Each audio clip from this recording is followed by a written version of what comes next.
Should you consider buying the Pixel 7 in 2023? Well, I purchased a Pixel 7 when it first released, and while I needed to cut back on content last year due to health reasons, I still wanted to tell you all about this phone, especially now that we know what's to come from Google in 2023. Now, I am a big pro model user of phones. I like top of the line specs. I like the best camera, the biggest battery, all the things. Put them into a pretty package and I will probably want to buy it. In fact, I will want to buy it. And as a content creator, that all kind of makes sense. It's a tool that I use for my work every single day, but many folks really don't need to get a pro phone, so why would you spend the extra money? When it first released, this phone was about $600, but I have recently seen it go on sale for $150 off. If you can snag one for $450, that's a pretty good deal in and of itself. But why? Well, it all comes down to value. Now, this is a pretty phone. It's got a good size. It does not weigh a lot. It's actually fairly lightweight. I have used it every single day as a secondary phone for several months.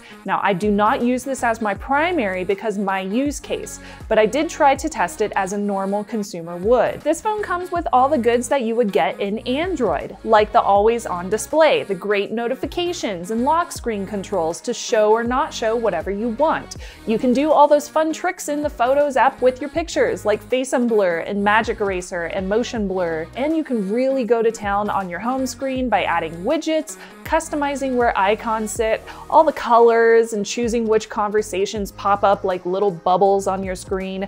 I actually took this phone to Japan in December, and I used Google Translate and Lens constantly while I was over there. So all of those Android features that I love in my 7 Pro are just as useful in the regular 7. But what makes it actually different though? Well, for one thing, the screen was a little hard for me to get back to, and I say that because I've become so accustomed to a faster refresh rate and a larger, higher resolution screen. It is noticeable to go back down to 90 Hertz when you're used to using something that's a little faster. It's also easier for me to edit video footage or photos on my larger 7 Pro screen than it is on my smaller Full HD Plus screen on the 7. But that's a very particular use case. The cameras are still lovely. I got some really great 4K footage of the Sailor Moon Museum in Tokyo, and I thought it really showed off its stabilization and great accurate color and saturation. There were a few times when the phone had an issue focusing on the correct subject. It did not overheat, and I was able to record a good 20 minutes at a time in this environment. Now, the phone definitely did get warm. I could feel some warmth on the back of this when I was recording in 4K for a long period of time, but given that I was in an indoor, controlled environment, it wasn't directly in sunlight or anything like that, I never had an issue with it saying that it was overheating. Yes, I did record a lot of these videos vertically because they were intentionally recorded that way for social media. Follow Sailor Snubs for weeb stuff. Some real-world examples of photography in and around Denver really show off its colors, which tend to be very balanced in terms of exposure. The photos are very sharp and really beautiful. I'm extremely happy with the bokeh and its ability to give you really natural-looking blur behind your subjects, and that's without using portrait mode. It actually just gave me this really nice natural blur. The ultra-wide is so good at dealing with bright outside photos, like the colors tended to be a bit cooler, but they were still clear in focus and sharp. My selfies, I took so many selfies. My selfies look great too, and I actually keep going back to the 7 Pro and the 7 for selfies over my older iPhone and even my new S23 Ultra. I just prefer the selfies out of the Pixel phones. Now, internally, calling my husband from Japan on this phone was totally fine. We had clear calls with no drops. I had consistent 5G speeds in and around Tokyo. Now, that will completely depend on your own carrier. So I was able to upload photos to social media with no issues through my trip. I was able to get GPS coordinates and figure out where I was going on the Tokyo subways, so it was no issue. Same thing here in Denver. I've had no major concerns in terms of network speeds or quality.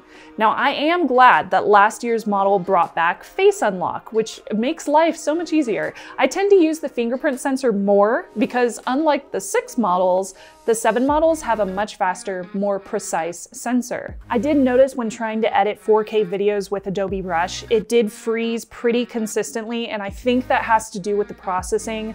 Normal users probably won't notice those kind of problems, but that was also something that I brought up in my 7 Pro review as well. It is very consistent in terms of multitasking and switching between apps. It's quite quick.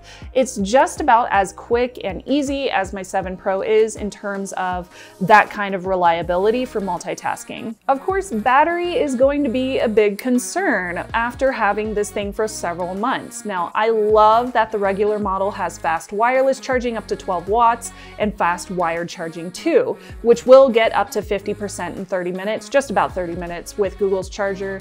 And it does indeed charge quickly and efficiently, but I do wonder why we are still saying fast charge for 21 watts wired when you can get twice that or even a lot more in other Android phones that have a more international market. I would argue that this model lasts a little bit longer than my 7 Pro, and that may just be because my 7 Pro is my primary phone and this one is not. In a normal day, my screen on time is about 4 to 6 hours, generally because I leave YouTube video podcasts on while I work. So you will see when I look at battery usage, a lot of my screen on time is just YouTube, like running YouTube in the background. I am not necessarily looking at my phone constantly. I just want to put that out there. I'm still seeing a good percentage of the battery left over at the end of the day, even if my screen on time is high. If you don't use it a lot, you could probably get 2 full days out of it. So for example, even though I'm running a lot of video on here and taking pictures and doing things like that, I was able to use this for about a day and a half. And I say that because I got down into the single digits for my battery percentage, around like 8% at 6 p.m. on the second day. So you don't have to charge it every night if you use this normally, which I think is really cool. All right, so if you can snag this one while it is on sale, if it ever goes on sale again, it's a great deal whenever it drops below 500 bucks. But can you wait for the Pixel 7a? While rumors and leaks do suggest that the 7a will have some caveats, and that's pretty normal for the A series, we are likely to see only around a $100 difference in price between these two phones. So do you wait or just get a Pixel 7? Well, you should subscribe because I do have a video coming out shortly comparing these two models side by side, unless I already posted it. I might have already posted it because they're both coming out around the same time. I will share which one I would choose. In the meantime, here's a recent Android review that I did, or you can check out this video that YouTube thinks that you will enjoy. Bye y'all.